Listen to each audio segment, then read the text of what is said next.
अच्छा, इसमें जो है ना क्वेश्चन नंबर 1 खैर छोड़ दो, वो रिएक्शन पे बेस्ड है, राइट। क्वेश्चन नंबर 1 में रिएक्शन इन्वॉल्व है, तो अभी रिएक्शन पढ़ा नहीं है हमने, ठीक है। हाँ अभी रहता है बेटा। Okay so let me start this question 2। Okay बेटा, अब ये क्वेश्चन 2 देखें, पढ़ें इसे। व्हाट द क्वेश्चन 2 सेइंग कि new jet fuel has been produced that is a mixture of different structural isomers of compound Q. तो एक कंपाउंड क्यू बता रहे हैं, ठीक है। देख लें कंपाउंड क्यू को, मैं छोटा कर दूं इसे। This is compound Q. अब क्वेश्चन क्या है कि which skeletal formula represent structural isomer. Isomer of Q ढूंढना है इसमें। तो पहले इस बेटर कि आप इस क्यू का नेम कर दें। तो बेटा नेमिंग मैंने कैसे सिखाई थी कि आपने लॉन्गेस्ट चेन लेनी है। इसमें लॉन्गेस्ट चेन कैसे लेंगे, 1 2 3 4 5 6 7 8 9। जी बोलें, नाम क्या होगा। मिथाइल कहाँ कहाँ अटैच है। 2 पे मिथाइल है, 3 पे मिथाइल है, 2 3 5 7 8 पेंटा मिथाइल। 5 मिथाइल है तो पेंटा मिथाइल और नोनेन, ठीक है, ये इसका नेम हुआ।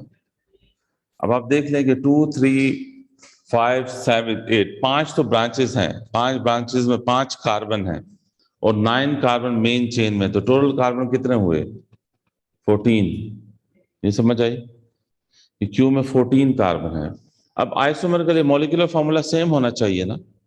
तो अब आप चेक करें किस किस में 14 कार्बन नहीं है। लेट से इसको मैं नंबरिंग करता हूँ 1 2 3 4 5 6 7 8 9। 9 ये हैं और इसमें 5 ब्रांचेस हैं। 9 उसके बाद ये देखो 10 11 12 13 14 14 कार्बन इसमें है। तो ये हम ए को चेक कर सकते हैं, मॉलिक्यूलर फॉर्मूला सेम होगा तो आइसोमर होगा। बी को देखें 1 2 3 4 5 6 7 8 9 10 11 12 13। तो बी में 13 कार्बन है, तो B can not be isomer.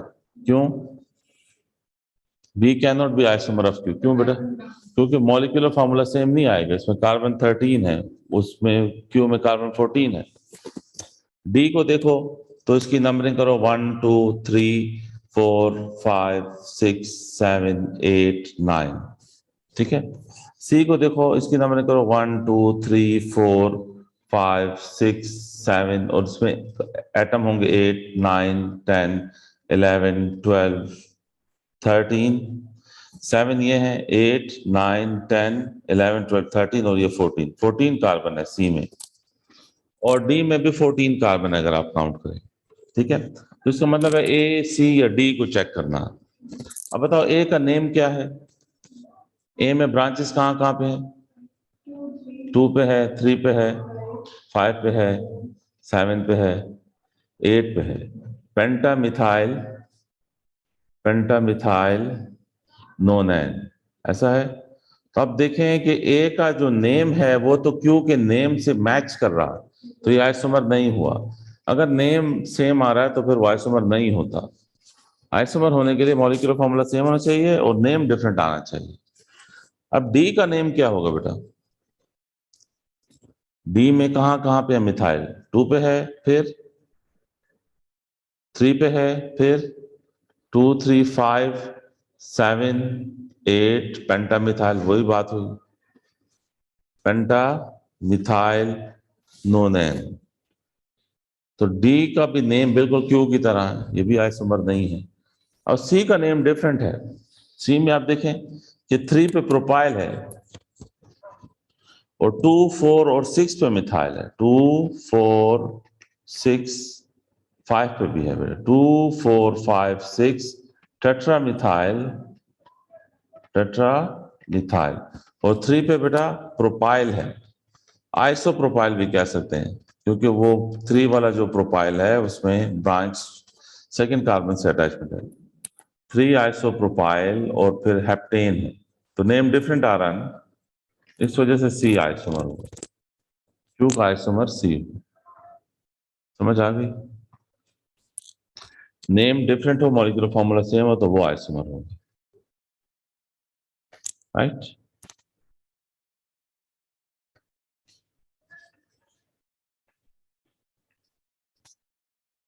देखो there are 3 structural isomers with the formula ये C5H12। इस फॉर्मूला के 3 स्ट्रक्चरल आइसोमर्स हैं, तो कौन से 3 करेक्ट हैं? तो देखो ये डी ऑप्शन में इसकी नंबरिंग मैं यहां से करूंगा 1 2 3 4। इसका नाम क्या है? 2 मिथाइल ब्यूटेन। और ये जो सेकंड वाला है 1 2 3 4, ये भी 2 मिथाइल ब्यूटेन है। दोनों के नाम सेम आ रहे हैं। अगर नाम सेम आ जाए तो फिर वो आइसोमर नहीं होते, डी रिजेक्ट करते हैं आप, क्योंकि नाम सेम हो तो वो आइसोमर नहीं होंगे। अच्छा, अब सी को देखें तो सी में देखो 1 2 3 4, ये 2 मिथाइल ब्यूटेन है। दूसरे को देखो 1 2 3 4, ये भी 2 मिथाइल ब्यूटेन है। इन दोनों का नाम सेम आएगा, इसलिए सी को भी रिजेक्ट करते हैं। ये बात समझ में आई? और बी को देखें, बी में ये पहला वाला तो 1 2 3 4 पेंटेन है, पहला वाला 5 कार्बन एटम स्ट्रेट चेन में। दूसरे वाले में देखें ब्रांच सेकंड कार्बन पे, देखो यहां से मैं नंबरिंग कर रहा हूं 1 2 3 4, तो सेकंड पे ब्रांच है, तो 2 मिथाइल ब्यूटेन हुआ, 2 मिथाइल ब्यूटेन। और थर्ड वाले की नंबरिंग मैं यहां से कर रहा हूं 1 2 3 4, तो इसमें भी 2 पे मिथाइल है। देखें दोनों का नेम सेम आएगा, तो बी भी गलत है। अब ए में देखें, पहला वाला तो है पेंटेन, ठीक है, पेंटेन है। दूसरे वाले में देखो 1 2 3 4, 2 पे ब्रांच है, 2 पे ब्रांच है, तो ये होगा 2 मिथाइल ब्यूटेन। और इसमें जो तीसरा वाला है, इसे ओपन करें, इसको ओपन करें, ओपन, ये कार्बन के अराउंड आप 4 मिथाइल लगा दें, ऐसे कार्बन के अराउंड 4 मिथाइल आपने लगा दिए। अब लॉन्गेस्ट चेन देख लें 1 2 एंड 3, ये लॉन्गेस्ट चेन है। अब इसका नाम है 2 2 डाई मिथाइल, हाँ, प्रोपेन, 2 2 डाई मिथाइल प्रोपेन। तो ये तीनों नाम डिफरेंट आ रहे हैं ना, मॉलिक्यूलर फॉर्मूला सेम है, इसलिए ए इज द ऑप्शन। समझ आई? अच्छा, ओके। नेक्स्ट क्वेश्चन बेटा देखें, क्वेश्चन नंबर 4। क्वेश्चन 4 में कहते हैं कि which of the atoms are अच्छा, एक्स वाई और जी को बताना है कि उसमें कायरल कौन कौन से हैं। कायरल का आपको क्लियर है बेटा? आप दोनों को तो क्लियर है, आप थे उस लेसन में। आपको कायरल क्लियर है? क्या होता है कायरल? चारों अटैचमेंट्स डिफरेंट हो। तो आप क्या अजीब बताएं बेटा, एक्स कायरल है या नहीं?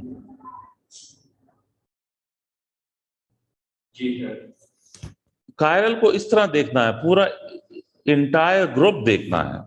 एक्स वाले कार्बन का यूं 4 आप ग्रुप्स बना लें, चारों डिफरेंट हैं कि नहीं? चारों डिफरेंट हैं कि नहीं? ऊपर वाला, नीचे वाला, साइड वाले सब डिफरेंट है, एक्स कायरल है, ठीक है। अच्छा, उसके बाद फिर आप किसको चेक करें? वाई को चेक करें। वाई को कैसे चेक करेंगे? वाई के देखें, ये ग्रुप है, ये ग्रुप है। अब बेटा बताएं कि क्या 4 के 4 ग्रुप डिफरेंट हैं या नहीं? तो वाई भी कायरल है, वाई भी कायरल। और जी के बारे में क्या ख्याल है?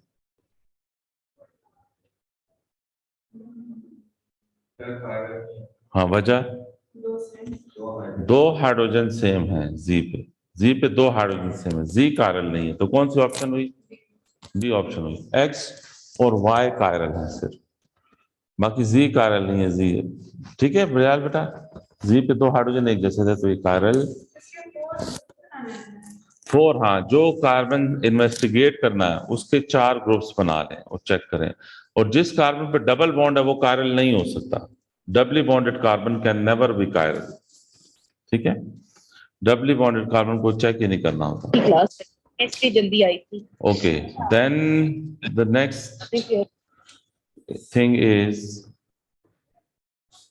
next question is which, wait.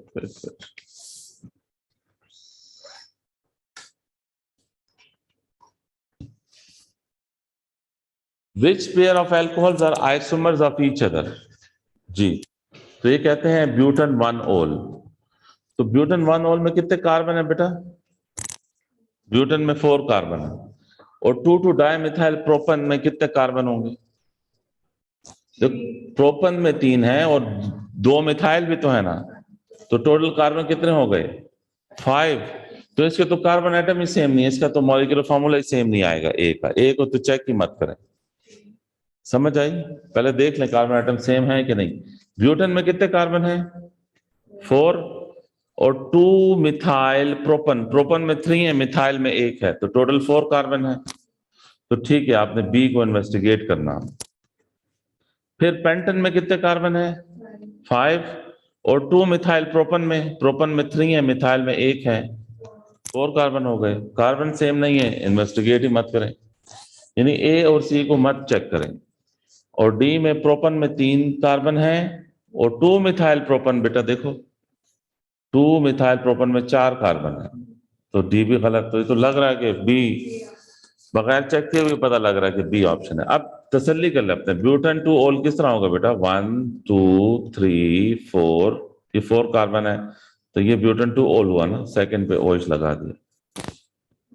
और 2 मिथाइल प्रोपन, तो प्रोपन 2-ol इस तरह है, ये प्रोपन है 1 2 3, ये प्रोपन 2-ol है और 2 पे मिथाइल लगा देंगे। तो यस, ये एक दूसरे के आइसोमर है, दोनों का फॉर्मूला C4H10 और O आएगा, देख लेना। तो बी ऑप्शन।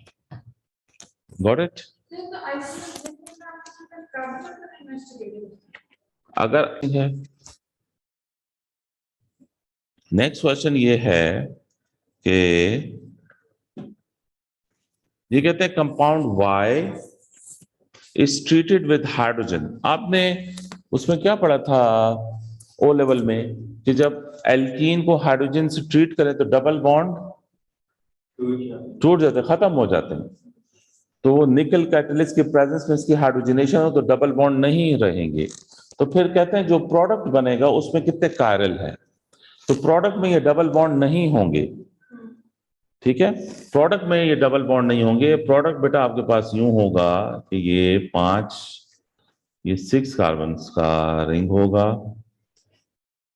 और ये एक्सटेंडेड है, और ये उसके बाद 1 2 और फिर 3 और फिर ये होगा 1, फिर ये 2, फिर ये 3, फिर ये 4, 1 2 3 4, 1 2 3 4, और फिर ये होगा, और फिर ये। आप खैर पेपर में इसको ना बनाइएगा लाइक दिस, और फिर ये है।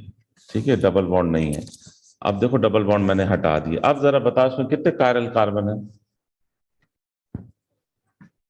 एक ये, इस पे कितने कायरल कार्बन है? ये वाला जो कार्बन है ना, ये कायरल है। देखो एक इस पे मिथाइल अटैच है, एक इस पे हाइड्रोजन अटैच है। उस तरफ से देखो एंटायर अटैचमेंट और इस तरफ से एंटायर अटैचमेंट डिफरेंट है। पूरी जाएं, एक नेबर मत देखें, सारे नेबर्स देखें, और इस तरह सारे नेबर्स देखें, सब डिफरेंट है। मिथाइल और H भी डिफरेंट है, तो ये कायरल कार्बन है। यूजुअली इस तरह का अगर स्ट्रक्चर आए तो जो जॉइंट्स होते हैं ना वो यूजुअली कायरल होते हैं। यूजुअली जॉइंट्स जो होते हैं वो कायरल आते हैं। और बताएं आपके ख्याल में इसमें कौन सा सेंटर कायरल होगा? सेकंड वाला भी कायरल है, ठीक है, ये वाला, क्योंकि इस पे एक हाइड्रोजन है। इस तरफ अटैचमेंट डिफरेंट है, नीचे अटैचमेंट डिफरेंट है, इस तरफ अटैचमेंट डिफरेंट है, इस तरफ अटैचमेंट डिफरेंट है, नीचे अटैचमेंट डिफरेंट है, एक तरफ H है, ये कायरल हुआ। ठीक है, अच्छा, फिर उसके बाद देखें जी, कौन सा? ये जिसको मैं, ये वाला कायरल होगा कि नहीं? ये वाला जिसको सर्कल किया, ये कायरल होगा या नहीं? क्यों? इस पे 2 मिथाइल देखो एक जैसे हैं, ये दोनों मिथाइल लगे हुए हैं CH3 इस पे, तो इसलिए ये कायरल नहीं है। ये वाला ये कायरल है, ये कायरल है। जॉइंट्स कायरल होते हैं, इस पे एक हाइड्रोजन है, ऊपर डिफरेंट है, लेफ्ट राइट साइड पे डिफरेंट है। और ये जॉइंट देख रहे हैं बेटा, ये जॉइंट भी कायरल है, इस पे एक हाइड्रोजन है, नीचे CH3 है, इस तरफ डिफरेंट है, उस तरफ डिफरेंट है। ये जो जॉइंट आप देख रहे हैं ये भी कायरल है, ठीक है, क्योंकि इस पे एक H है, इस तरफ वाला साइड डिफरेंट है, इस तरफ वाला साइड डिफरेंट है। तो कितने और देखें, कोई है कायरल कार्बन? हाँ, कोई और कायरल कार्बन है? नहीं है, तो इसके कितने कायरल कार्बन है? 5 कायरल सेंटर्स हैं। क्वेश्चन नंबर 12, ये चले तरतीब से आ रहे हैं वहां।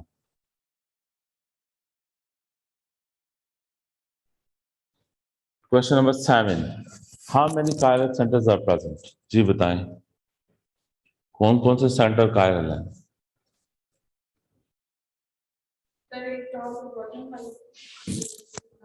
ये कायरल है कि नहीं?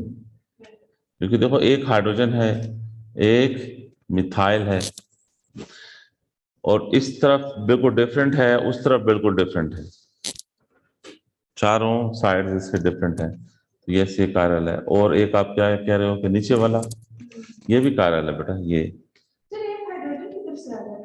3 बॉन्ड आपको नजर आ रहे हैं ना, आपको इस सेंटर के कितने बॉन्ड नजर आ रहे हैं? 3। तो चौथा बॉन्ड मिसिंग है ना, तो जो मिसिंग होता है उधर H पड़ा होता है, ठीक है।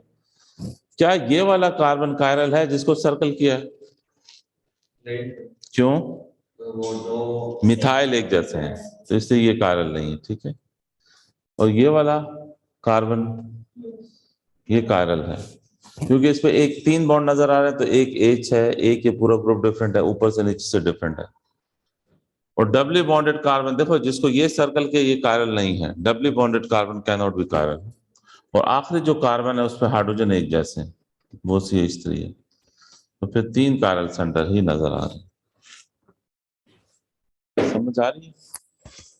और आगे मूव करें, question number 8, which type of stereoisomerism are shown by 2,4-dimethyl hex-2-ene?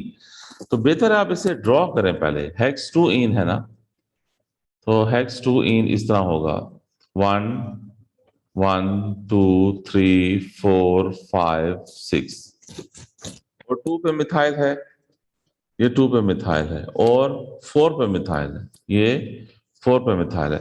तो बेटा क्या सिस ट्रांस पॉसिबल हो सकती है? पहले ज्योमेट्रिक आइसोमर का बताएं, क्या ज्योमेट्रिक आइसोमर इसमें हो सकती है सिस ट्रांस? कल हमने पढ़ा था, देखो डबली बॉन्डेड कार्बन पे एक जैसे अगर एटम्स या ग्रुप्स आ जाएं तो फिर सिस ट्रांस नहीं होती, नो सिस ट्रांस ना, क्योंकि डबली बॉन्डेड कार्बन पे एक जैसे ग्रुप्स आ गए, याद है कल जो पढ़ा था? तो सिस ट्रांस नहीं पॉसिबल। आप ऑप्टिकल आइसोमर्स का चेक करें, ऑप्टिकल आइसोमर्स के लिए कायरल कार्बन देखना होता है, क्या कायरल कार्बन है इसमें? क्या इसमें कोई कायरल कार्बन है? ये 4th कार्बन कायरल है, देखो एक तरफ H है, एक तरफ CH3 है, एक तरफ ये C2H5 है, और एक तरफ इंटायरली डिफरेंट ग्रुप है। तो सिर्फ इसमें ओनली ऑप्टिकल आइसोमेरिज्म प्रेजेंट है, और कोई आइसोमेरिज्म प्रेजेंट नहीं है।